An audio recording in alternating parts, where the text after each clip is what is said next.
시청자 여러분 안녕하십니까? 뉴스의 조수빈입니다. 어제 북한이 육해공 가리지 않고 본격적인 군사 도발에 나서던 그 시각 끔찍한 악몽이 되살아난 곳이 있습니다. 바로 서해 최북단에 있는 연평도입니다. 벌써 12년이 흘렀죠. 하지만 주민들은 집 앞으로 포탄이 쏟아지던 기억과 공포가 생생하다고 말합니다. 먼저 조현진 기자가 연평도 현지에 직접 들어갔습니다. 바다 건너 희미하게 보이는 섬, 황해남도 석도입니다. 서해 최북단 연평도에서 불과 3km밖에 떨어져 있지 않습니다. 어제 오후 난데없이 벌어진 북한의 무력 도발. 바다를 넘어 이곳까지 울려 퍼졌습니다. 북한의 포격 소리가 이곳 연평도에 1시간 넘게 이어지면서 주민들은 공포에 떨어야 했습니다. 포성은 집이 흔들릴 정도로 위력이 컸습니다. 면사무소는 놀라지 말고 자택에서 대기해달라는 방송을 2차례 내보냈습니다. 집까지 흔들릴 정도로 굉장히 큰 소리였거든요. 대기하라는 소리가 저희는 연평도 포격을 당했던 사람이기 때문에 그 대기하라는 말이 더 무서웠어요. 꽃게철을 맞아 조업을 나갔던 어선 130척은 곧바로 항구에 복귀했고 학교에서 수업 중이던 학생과 교사들이 지하 대피시설로 긴급 대피하는 소동이 벌어졌습니다. 지난 2010년 포격 사건의 악몽이 다시금 떠오르면서 일부 주민들은 피난 준비를 하기도 했습니다. 여는 노인분들 도망가려고 보따리까지 다 싸놔놓고 그러니까 놀라가면서 이래 살아야 되냐고. 밤새 불안한 시간을 보낸 주민들은 오늘은 정상적으로 조업에 나섰습니다. 하지만 또다시 이런 일이 반복되지 않을까 가슴을 졸이고 있습니다. 세상에 냉장고 터진 소리인 줄 알았어. 제발 이제 이런 일이 다시는 안 일어났으면 주민들이 마음을 놓고 살 것 같아요. 제발이에요. 간절합니다. 채널A 뉴스 조현진입니다. 이렇게 연평도 주민들이 공포에 떨만 했던 게요. 어제 북한이 서해에 쏘아댄 포탄만 300여 발 정도 됩니다. 하루 동안 무려 560발을 쐈습니다. 9.19 군사합의를 일방적으로 깬 것도 문제지만 도발 수위가 아주 빠르게 높아지고 있습니다. 먼저 전혜정 기자 보도 보시고요. 북한이 대체 어떤 속셈으로 이러는지 더 짚어보겠습니다. 어제 오후 북한의 도발은 새벽 도발보다 규모가 더 컸습니다. 오후 5시쯤 강원 고성군 장전읍 일대에서 동해상으로 90여 발 쏘아 올린 포병 사격은 1시간 30분 동안 이어졌습니다. 20분 뒤 서해 도발 지점은 2곳이었습니다. 해주만 일대에서 90여 발, 장산곶 일대에서 210여 발 등 모두 300여 발을 쐈습니다. 모두 9.19 군사합의에 따라 사격이 금지된 해상 완충구역에 떨어진 것으로 파악됐습니다.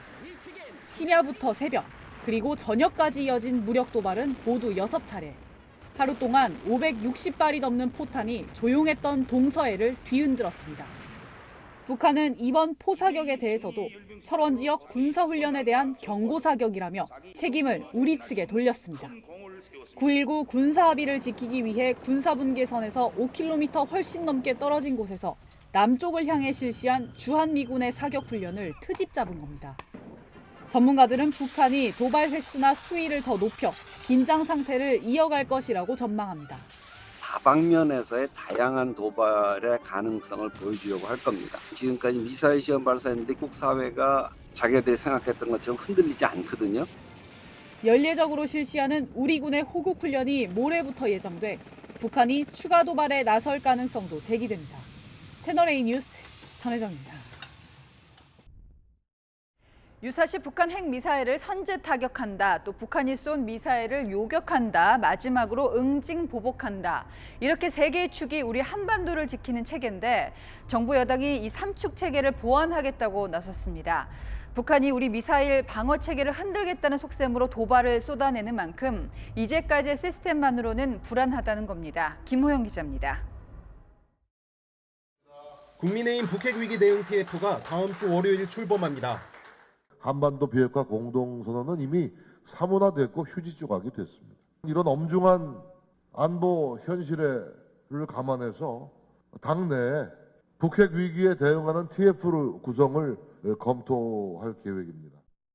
TF 위원장은 삼성장군 출신 한기호 의원이 맡습니다. 역시 삼성 장군인 신원식 의원을 비롯해 태용 의원이 TF에 합류하고 박휘락 전 국민대 교수, 전성훈 전 통일연구원 원장 등 10여 명으로 구성될 예정입니다. 한기호 의원은 채널A와의 통화에서 북핵 대응에 있어 부족한 점을 찾아 정부에 건의하겠다고 말했습니다. TF에서는 삼축 체계에 대한 논의가 주로 이뤄질 예정입니다. TF 위원으로 내정된 한 인사는 삼축 체계는 논리적이고 유효하다며 현재 체계의 근거에 한계를 보완해 나가야 한다고 말했습니다. 북한이 탐지와 요격이 어려운 새로운 전술을 구사하는 상황에서 우리 군의 현무미사일 낙탄 사고, 에이테크함스 추적 실패 등이 벌어져 삼축 체계에 대한 우려가 나오는 만큼 보완할 부분을 찾아가겠다는 겁니다. 채널A 뉴스 김호영입니다.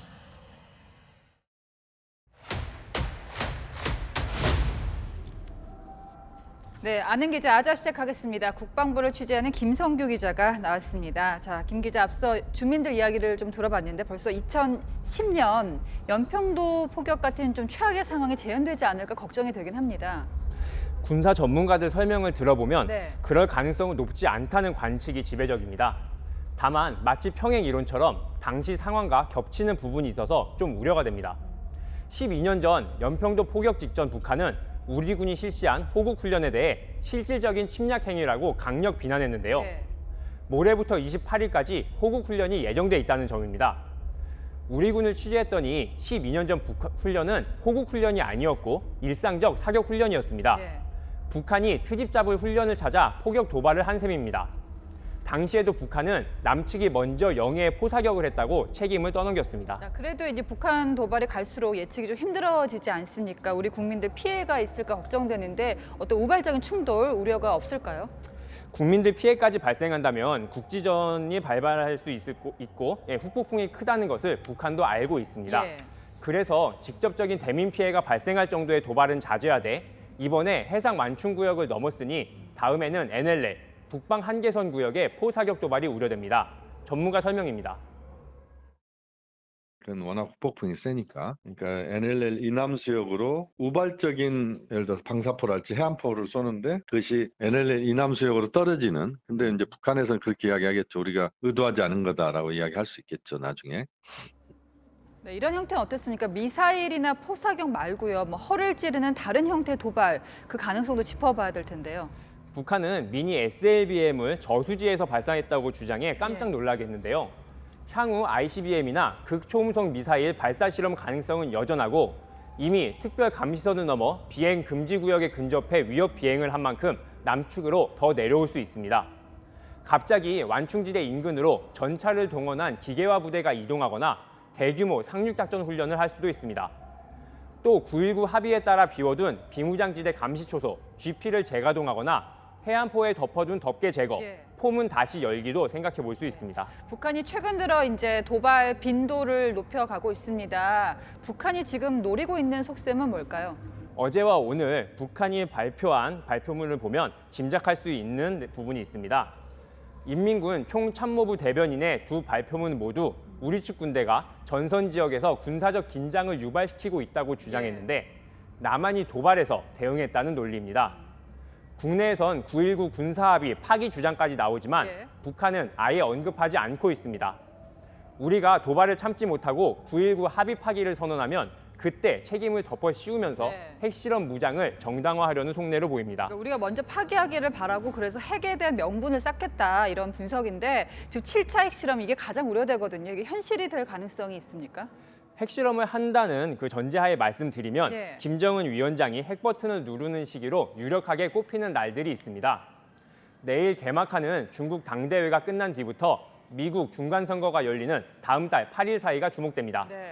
시진핑 주석의 사면임을 결정하는 중국 최대 정치 행사가 끝나면 미국이 중간선거를 코앞에 둔 시점에 초대형 도발로 효과를 극대화하지 않겠냐는 겁니다. 호국 훈련도 이 시기에 실시합니다. 반면 7차 핵실험 감행이 없을 것이라는 시각도 꽤 많습니다. 실제 인도와 파키스탄도 6차까지만 핵실험을 했거든요.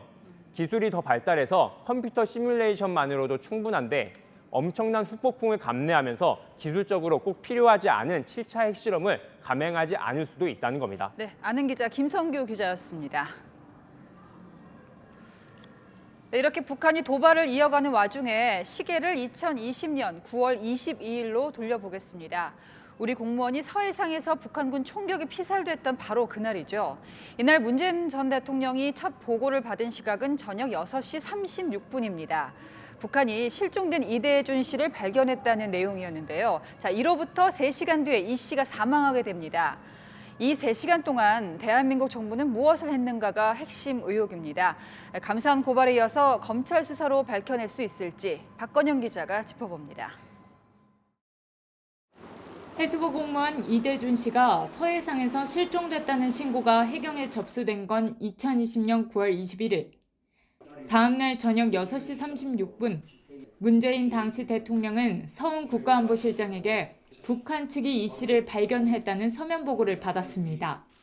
보고 약 3시간 뒤 이 씨는 피격당해 숨졌는데 서 실장 등 안보실 주요 간부가 퇴근한 지 채 2시간이 되지 않은 시점이었습니다.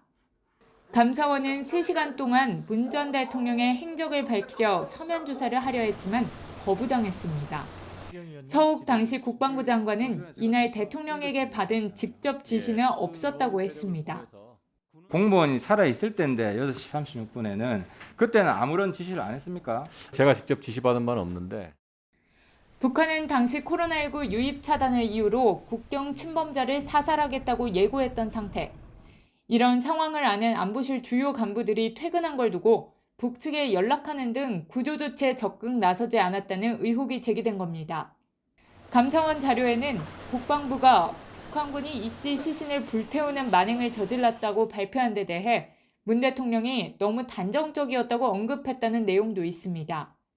국민의힘이 직권남용 의혹을 제기하는 대목입니다. 감사원 수사 요청 대상은 아니지만 검찰 수사가 문 전 대통령을 향할 수밖에 없다는 관측이 나옵니다.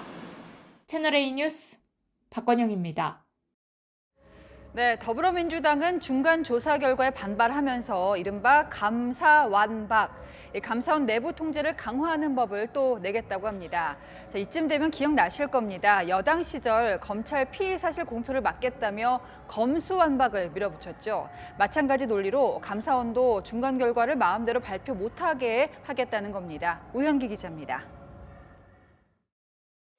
더불어민주당은 감사원의 내부 통제를 강화하는 감사원법 개정안을 추가로 발의할 예정입니다. 앞서 민주당은 감사원이 특별감찰 계획과 결과를 국회에 보고하도록 하는 법안을 발의해둔 상황입니다. 감사원은 감사가 끝나지 않은 상황에서 확정되지 않은 감사 결과를 발표합니다. 민주당은 감사원의 헌법 유린을 국민과 함께 막을 것입니다. 감사원이 감사위원회 의결 없이 서해 공무원 피격 사건 감사에 착수하고 중간 결과까지 발표한 것을 문제 삼으며 개정안을 통해 막겠다고 예고한 겁니다. 이번 개정안에는 감사원의 조사 절차와 방법을 명확히 규정하고 이를 위반했을 때의 구체적인 벌칙 조항 등 여러 내부 견제 장치가 담길 전망입니다. 감사위원회의 역할을 훨씬 더 강화하고 내부에 견제를 할 수 있는, 예를 들면 별도의 견제 장치, 예를 들면 옴부즈만 같은 경우도 이제 둘 수가 있는 것이고요. 민주당은 오는 19일 범국민 토론회를 거쳐 법안을 발의할 계획입니다. 국민의힘은 민주당이 할 일은 사죄라며 개정안 추진을 비판했습니다. 장동혁 원내대변인은 감사 결과로 진실이 밝혀지고 있다며 민주당이 정치 공세로 몰아가는 것에 대해서는 국민들이 심판할 것이라고 말했습니다. 채널A 뉴스 우현기입니다.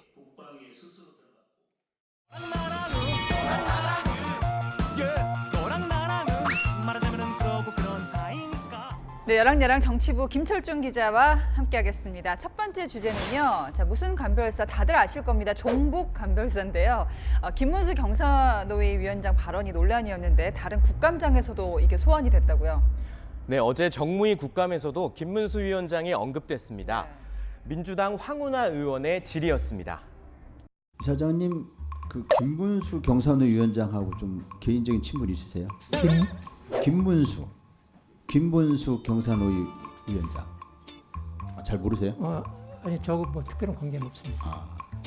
신영복 선생은 잘 아시죠? 자, 정혜구 이사장, 김문수 위원장하고는 그렇지 않지만 신영복 선생과는 인연이 있어요?